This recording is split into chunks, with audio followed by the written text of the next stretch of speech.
ይብዛ የተወደዳችሁ የጄኤምኤም ቴሌቪዥን ተመልካቾቻችን ከጄኤምኤም ቴሌቪዥን መረጃ ወደ እናንተ የምናደርስበት የዜና ሰዓት ላይ እንገኛለን። መረጃዎቹን መነግራችሁ ሊያሳሙኝ ነኝ። በመጀመሪያ ማርስተ ዜና በደቡብ ምዕራብ ኢትዮጵያ ቤተል ሲኖዶስ ለመሪዎች የልጆችና ወጣቶች አገልጋዮች ስልጠና ተሰጠ። በመጪዎቹ 10 ቀናት በአዲስ አበባ ከቀላል እስከ መካከለኛ መጠን ያለው ዝናብ ይኖራል ተባለ። አሜሪካ ታሪካዊ የተባለለትን የብርቅዬ ተፈጥሮ ማዕድናት ስምምነት ከዩክሬን ጋር መፈራረሟ ተገለጸ። እንድትከታተሉ የጋበዝኩኝ ዝርዝር መረጃዎቹ እንደሚከተለው ነግራችኋለሁ። ለደቡብ ምዕራብ ኢትዮጵያ ቤተል ሲኖዶስ ለመሪዎችና የልጆች ወጣቶች አገልጋዮች ስልጠና ተሰጠ። ልጆችና ወጣቶች በሁለንተናዊ መልኩ ታንጸው እንዲያድጉ የሚረዳ ስልጠና ለደቡብ ምዕራብ ኢትዮጵያ ቤተል ሲኖዶስ አገልጋዮች በመምሪያው የወጣቶች አገልግሎት ክፍል አስተባባሪ አቶ ጋዲስ አረጋሳ ተሰጥቷል። ስልጠናውም ከሲኖዶሱ ጋር በትብብር የተካሄደ ሲሆን የሲኖዶሱ መሪዎች ከፕሬስቢቴሪያዎች ማህበረ ምዕመናን የተውጣጡ የልጆች ወጣቶች አገልጋዮችና መሪዎች እንዲሁም ወንጌላውያንና ቀሳውስት ተሳትፈውበታል። የሲኖዶሱ ፕሬዝዳንት ቄስ አዘነበ ዲሲኖ ባስተላለፉት መልእክት ስልጠናው የልጆችና ወጣቶች አገልግሎትን ጊዜው በሚፈልገው መልኩ ለማሳደግ አስፈላጊና ወቅቱን ያገናዘበ መሆኑን ገልጸዋል። ሰልጣኞችም የወሰዱት ስልጠና ወደ ተግባር መቀየር እንዳለባቸው አጽንኦት ሰጥተው አሳስበዋል። ለተቀሩት ሲኖዶሶችም ተመሳሳይ ስልጠና ከሲኖዶሶቹ ጋር በመተባበር እንደሚሰጡ መምሪያው ገልጸዋል። በኢትዮጵያ ሙሉ ወንጌል አማኞች ቤተክርስቲያን የማዕከላዊ ደቡብ ክልል አገልጋዮች ስልጠና ተካሄደ።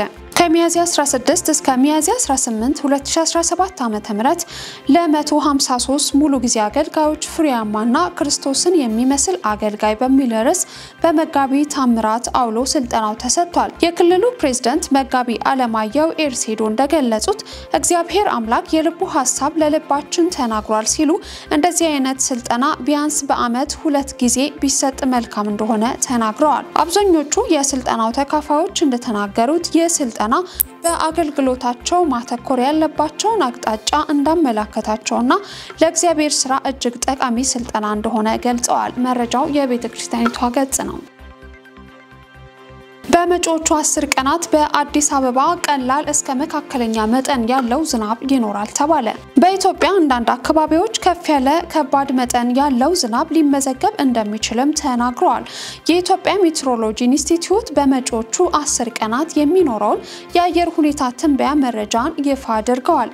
በኢንስቲትዩቱ አሃዛዊ የትንበያ መረጃ መሰረት በአዲስ አበባ፣ ድሬዳዋ፣ ሐረሪ፣ ቤኒሻንጉል ጉሙዝ፣ በኦሮሚያ፣ በሶማሊያ፣ በአማራ፣ በትግራይና ጋምቤላ አንዳንድ አካባቢዎች ከቀላል እስከ መካከለኛ መጠን ዝናብ በቀጣዮቹ ቀናት ይኖራቸዋል። በደቡብ ምስራቅ፣ በምስራቅና በደቡብ ምዕራብ የሀገሪቱ አካባቢዎች በ24 ሰዓት ውስጥ ከ30 ሚሊ ሜትር በላይ ከባድ መጠን ያለው ዝናብ ሊመዘገብ ይችላልም ብለዋል የተቋሙ መረጃ። አሃዛዊ የአየር ትንበያ መረጃው ከነገ ሚያዝያ 23 ቀን እስከ ግንቦት 2 ያሉትን 10 ቀናት ያተመላከተ ነው ተብሏል።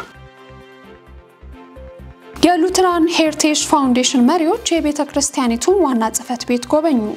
የሉትራን ሄሪቴጅ ፋውንዴሽን መስራች የሆኑት ቄስ ሮበርተን ረሃንና የአገልግሎቱ የአፍሪካ ዳይሬክቶሬት ቄስ ዶክተር ዲንቁ ለሜሳ የቤተክርስቲያኒቱን ዋና ጽሕፈት ቤት ጎብኝተዋል። በጉብኝታቸውም በቤተክርስቲያኒቱ የልጆችና ወጣቶች አገልግሎት መምሪያ በመገኘት በመምሪያው እየተሰሩ ስላሉ ስራዎችና የመጻሕፍት ስርጭት ስራዎች እግዚአብሔርን በማመስገን አበረታተዋል። የቤተክርስቲያኒቱ የልጆችና ወጣቶች አገልግሎት መምሪያ ዳይሬክተር የሆኑት ወንድማገኝ ኦንዴሳ መሪዎቹን እንኳን ደህና መጣችሁ ብለው ከተቀበሉ በኋላ በሉትራን ሄሪቴጅ ፋውንዴሽን ለቤተክርስቲያኒቱ የወንጌል አገልግሎት እየተደረገ ስላለው የመንፈሳዊ መጻሕፍት ድጋፍ በተለይ ለልጆችና ወጣቶች አገልግሎት ለአገልጋዮች የሚረዱ መጻሕፍት ድጋፍ ምስጋና አቅርበዋል። የመጻሕፍቱ ድጋፍ መምሪያው እየተሰራበት ላለው የቤተ መጻሕፍትን አገልግሎት በየምዕመናናት የመደራጀት ስራ ላይ በብዙ እየረዳ ያለ መሆኑንም ገልጸዋል። እየተከታተላችሁ ያላችሁት ከጄኤምኤም ቴሌቪዥን ወደ እናንተ እየደረሰ ያሉ መረጃዎቻችን ነው። ወደ ውጪ መረጃዎች አልፋለሁ። አሜሪካ ታሪካዊ የተባለለትን የብርቅዬ ተፈጥሮ ማዕድናት ስምምነት ከዩክሬን ጋር መፈራረሟ ተሰማ። ኪየቭና ዋሽንግተን ወራትን ከተሻገረ ውይይት በኋላ በስተመጨረሻ አሜሪካን ከዩክሬን ብርቅዬ ማዕድናት ማግኘት የምትችልበትን ፊርማ ኑረዋል። የዳግም ግንባታ ኢንቨስትመንት ድጋፍ በሚል ስያሜ ስር ሀገሪቱ ፊርማቸውን ማኖራቸው በጋዜጣዊ መግለጫቸው ተነስቷል። ስምምነቱ የሀገራቱን የጋራ ተጠቃሚነትና አቅምን ያጠናክራል፣ ለኪየቭ ማገገም ወሳኝ ነው ተብሎለታል። የአሜሪካው ፕሬዝዳንት ዶናልድ ትራምፕ $500 ቢሊዮን የሚያወጣ ማዕድን በካሳ መልክ ከዩክሬን እንደሚሹ ደጋግመው ሲገልጹ ከርመዋል። ባሳለፍነው ወርሃ የካቲት የስምምነቱን የተወሰነ ክፍል መሄድ ተችሎም ነበር። የዩክሬኑ ፕሬዝዳንት ቭላዲሚር ዘለንስኪ ለስምምነቱ እውነታዊና ለበርካታ ጉዳዮች ወደ ነጩ ቤተ መንግስት ተጉዘው ያልጠበቁት አስደንጋጭ አቀባበልና ከትራምፕ ጋር ውዝግብ ውስጥ መግባታቸውን ተከትሎ ስምምነቱ ውድቅ ሆኖ ቆይቷል። ከወራት ውይይትና ንግግር በኋላም ታዲያ ታሪካዊው ስምምነት ተፈጽሟል። ስምምነቱ አሜሪካን እንደ አልሙኒየም፣ ግራፎይት፣ ዘይትና የተፈጥሮ ጋዝ ሀብቶችን ከዩክሬን እንድታገኝ ያስችላታልም ተብሏል። የሩሲያው ዩክሬን ጦርነት ከተጀመረ ጊዜ አንስቶ አሜሪካ የገፈገፈችውን ቢሊዮን ዶላሮች ለመመለስ የማዕድን ስምምነቱ ወሳኝ መሆኑን ዶናልድ ትራምፕ ከስምምነቱ በኋላ አንስተዋል። ዘገባው የሮይተርስ ነው። ሩሲያና ሰሜን ኮሪያ የሚያገናኛቸውን ድልድይ እየገነቡ ነው ተባለ። ሩሲያና ሰሜን ኮሪያ ተፈጥሯዊ ድንበራቸው በሆነው የቱመን ወንዝ ላይ ሁለቱን ሀገራት የሚያገናኛቸውን የመጀመሪያውን የድልድይ መንገድ መገንባት ጀምረዋል። የመንገድ ፕሮጀክቱ እየተጠናከረ የመጣው የሁለቱ ሀገራት አጋርነት መግለጫ ምልክት ነው ብለዋል ሀገራቱ። የሩሲያው ጠቅላይ ሚኒስትር ሚሃይል ሙሽስቲን ፕሮጀክቱ ይፋ ባደረጉበት ወቅት እንዳሉት መንገዱ የትራንስፖርት ወጪን ከመቀነስ በተጨማሪ በሁለቱ ሀገራት መካከል ንግድና ቱሪዝምን ያሳልጣል። ይህ በእርግጥም የሩሲያ ኮሪያ የሁለትዮሽ ግንኙነትን ወደ ላቀ ደረጃ የሚያሸጋግር ፕሮጀክት ነው ብለዋል ጠቅላይ ሚኒስትሩ። ከሰሜን ኮሪያ ህዝባዊ ጠቅላይ ጉባኤ ሊቀመንበር ፓክ ታኢንሶንግ ጋር በነበራቸው የቪዲዮ ውይይት ከምህንድስና ልህቅነቱ ባሻገር ፋይዳው የጎላ ነው፣ በወዳጅነት ላይ የተመሰረተ መልካም ጉርብትናችንን ለማጠናከርና ቀጠናዊ ትብብርን ለማጎልበት ያለንን የጋራ መሻት ያንጸባርቃልን ብለዋል። በቱመን ወንዝ ላይ ግንባታው ከተጀመረው የድልድይ መንገድ በተጨማሪ እየዛገ ያለ የሶቪየት ዘመን የባቡር ሀዲድ ድልድይ ይገኝበታል። አዲሱ የድልድይ መንገድ ከአንድ ዓመት ተኩል በኋላ ሲጠናቀቅ ደግሞ በሁለቱ ሀገራት መካከል ባነሰ የትራንስፖርት ወጪ የበለጠ የገቢ ወጪ ምርት ልውውጥ እንዲሁም የተሻለ የቱሪስት ፍሰት እንዲኖር ያስችላል ብለዋል ጠቅላይ ሚኒስትር ሚሃይል ሙሽስቲን። ዘገባው የቢቢሲ ነው።